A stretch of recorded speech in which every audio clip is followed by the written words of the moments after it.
on the ground.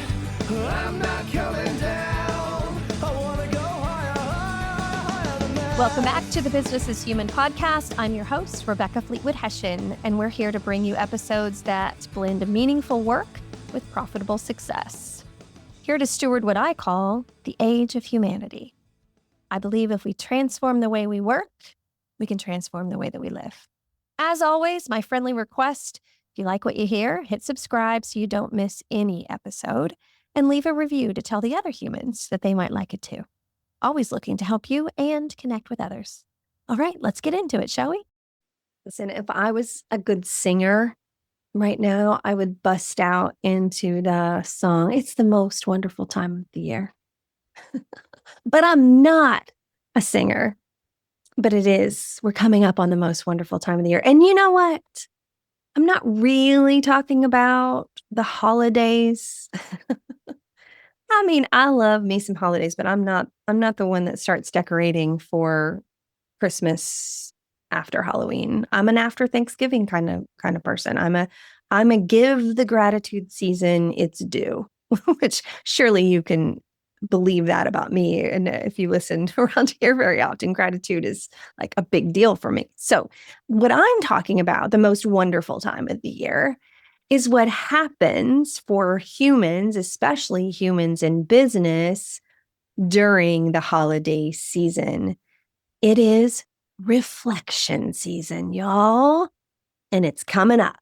It'll start stirring around everybody's hearts and minds around Thanksgiving when we start talking about gratitude. I mean, I think now we talk more about table settings and turkey, but that's a whole different problem I'm not going to address today. So every year around the holidays, people start evaluating their lives. And so I'm coming to you today to help you prepare for that as a leader and as somebody that's going to go through this probably in your own life, so we can get ahead of it a little bit and make sure that as people go into reflection season, you've given them the opportunity to do that time well and really set yourself up, especially if you're a business leader or a business owner, to make sure the reflection is in your favor as a company, if you will.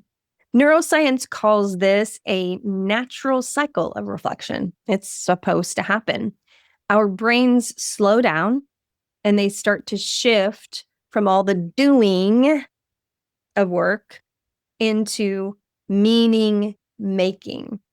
I need my life to mean something. And when we're just go, go, go, do, sometimes we lose sight of the meaning. That's a problem in and of itself that I help my clients with some practices. So I want people to have meaning each week in their work, which is why I have a practice for it called the weekly VRI practice, where you literally sit down each week and look at your value, relevance, which is the meaning, and the impact, because meaning making shouldn't be yearly. That's part of the problem. So what happens when we move out of that go, go, go, do, we start thinking about the meaning of our lives and our work. And spiritually, the Bible talks about this. It's a rhythm of rest and renewal.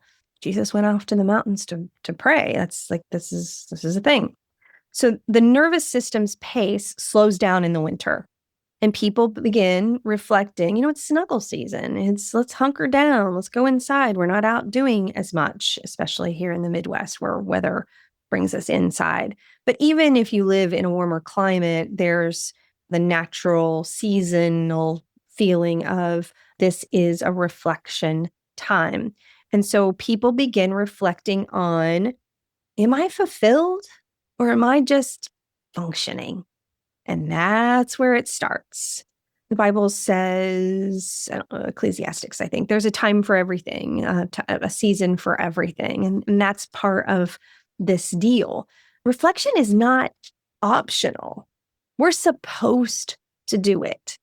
It is a part of our human design. So in business, this means that people are saying, do I still want to work here? Do I still belong here? Does this work matter? Am I seen and valued? And so If you're leading a team or a company, this is the time you want to be prepared that this is going to be happening for your people pretty darn soon. And so ask yourself these questions now. When was the last time you paused long enough to ask these questions? Which I also believe we shouldn't do this kind of deep reflection yearly. And so I have my clients do a monthly clarity day. So they do it each month. You want me to be your coach? You'll do it each month. And it's a beautiful thing. So we don't get to the end of the year and maybe find ourselves in a bit of a crisis about meaning. I don't want that to happen to you or your teams.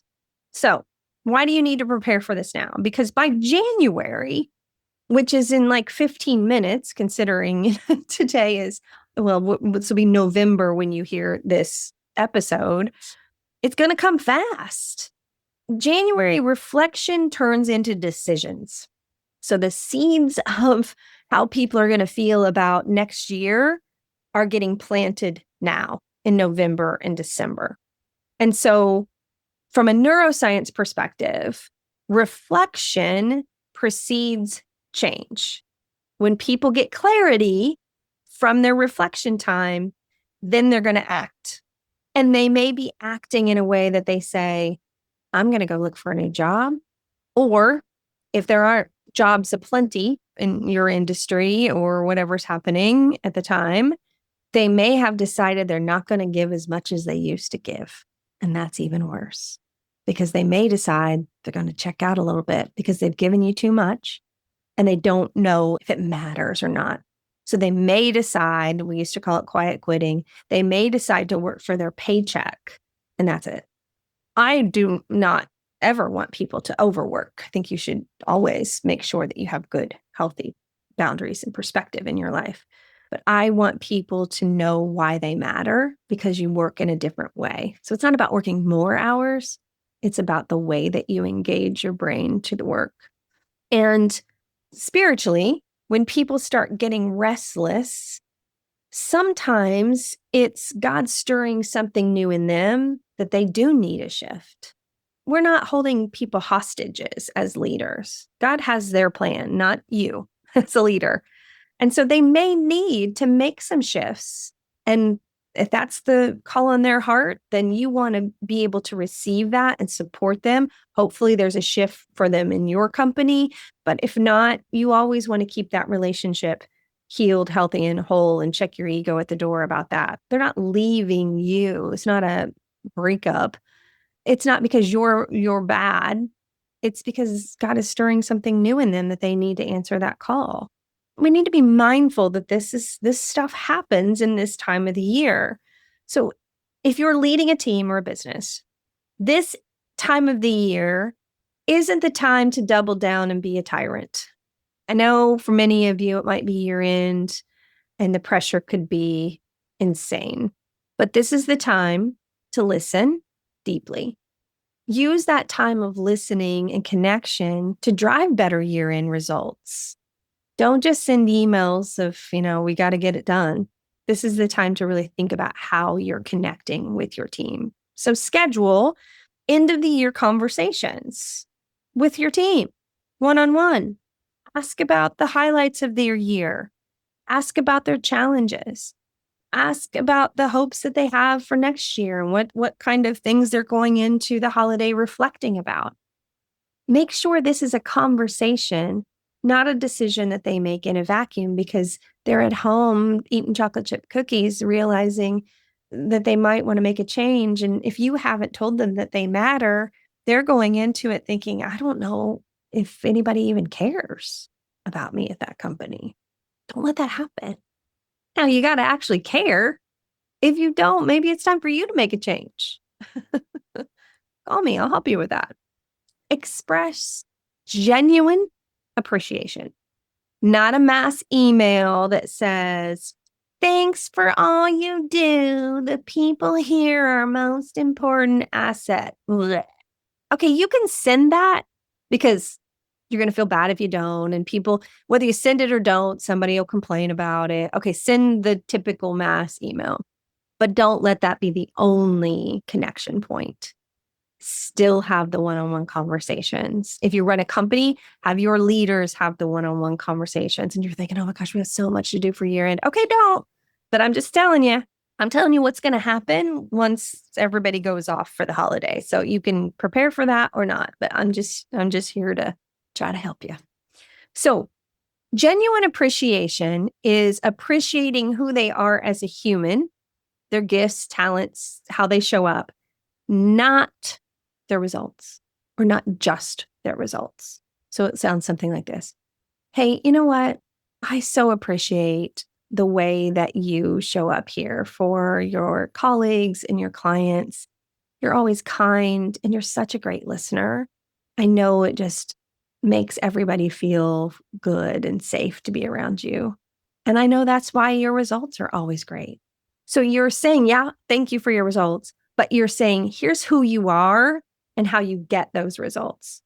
Because if we only appreciate and affirm the results, people don't know who they are and they don't know if they matter. They think they're a machine there to produce, not a beautiful human to have value, relevance, and impact. That matters. That should be your go-to always when you're affirming people and appreciating people. And again, if I was your coach, I would make sure that happens. Okay, check your team's nervous system state. Is it anxious? Is it striving? Or is it calm and connected? Because that's something that you may want to look at, the way that things are structured. The meeting structure, is it a constant back-to-back and nobody gets to breathe? Like there are things that you can do from a company structure perspective that impacts people's nervous systems holistically. So it matters. Actually, if you go back a few episodes, a few months, I did an episode about meeting structure and the scaffolding that we build to make sure people feel safe for growth. And that would be helpful for you. Know the condition of your flocks, as they say in the Bible. Make sure you know how the herd's doing. Leadership is stewardship. You don't own people. You nurture them for the season that they're there with you. So if anywhere in your head you said, how do we keep our people? And you're thinking about it from a turnover perspective, you don't own people. Make sure that you're creating the conditions that they want to stay there and work for you. Reconnect, as I said, to their value, their relevance, and their impact. VRI is the framework that I designed and use in my coaching, in my work. And if you want help with me working with your teams, we can install this business as human idea into your entire company. So I'd love to help you about that. So what unique value do they bring? And how does it fit into the future of where you're going? Because people want that lighthouse. They want that vision. Like, where's this thing going? Is it just more of the same? Are we just working? Am I just coming back next year? Are we just going to keep working? Or is there some beacon out there of something that we're going to accomplish as a company that I can get excited about? So as they leave the year, maybe tease out some of those things even before the big company rally in the new year, because you want to send them out feeling blessed, not burned out. This is also a good time for you as a leader to pray about your discernment for the team and the courage to be a great leader so that you can have this peaceful transition into a new year. So own your own reflection season. Before you lead reflection in others, lead it in yourself. And so maybe Thanksgiving, long break, is the time for you to start your reflection season as a leader. This is the time to ask yourself, how am I leading? How am I leading well? Where might I need to do some things differently? So that you can then spend the month of December adjusting and implementing some of those thoughts and changes from your own reflection. So when you bless people out for the year, they've already seen some shifts in you. Ask yourself, where am I truly thriving? Where am I maybe striving and sending people's nervous system into a disrupted state from my own leadership? Maybe you've gotten so focused on the output, people's results, that you've lost your own purpose. You lost your own sense of why. What's God stirring in you for the next season? Is there something in your calling that you're ready to make a shift, make a change? Remember that our brains crave alignment, congruence between what we say, how we feel, and what we do. And so when we get in misalignment, like there's something I really want to do, but I'm not doing it now, that creates misalignment. It's like a car that's out of balance. When the wheels are out of balance, eventually things start to break because it's not aligned. We're the same. So, next steps. Schedule some time in December for both stillness for yourself, Thanksgiving, December, stillness for yourself, and then strategy sessions before December with your team, one-on-one. Maybe this is a time to create a journal activity for this. What am I grateful for this year? What feels complete? And what needs to grow next year? Could be some just simple reflection questions. And make sure that you are planning out how you want to thank and affirm your team before year's end. Sit down with your journal and write some things down so that you're prepared when you sit down face to face. All right. My intent always is to serve and to be helpful. And so I would love to hear from you on how this went, how it's going, what questions that you have, how I can be more helpful to you. This season isn't about slowing down out of weakness or exhaustion. For some, it might be. I want you to think about how to help them align to their strengths and for you to align to your strength. Because when you make room for reflection in a beautiful way and you have a shared conversation about it as leaders and employees, you make room for maybe a revelation about something beautiful, something great for you and them and the business. Let's use this time of reflection really intentionally. If you haven't yet, go get your ticket for Stand Tall in Your Story. It's March 12th. Go to my website, RebeccaFleetwoodHession.com. Love you, Mina. Bye. I'm not coming down. I never left it on the ground. I'm not coming down. Thanks for being here. You can follow us on Instagram, Business is Human, or TikTok, Rebecca Fleetwood Hession. It's a great way to share some of the clips with your colleagues and friends. All right. Make it a great day. Love you, mean it.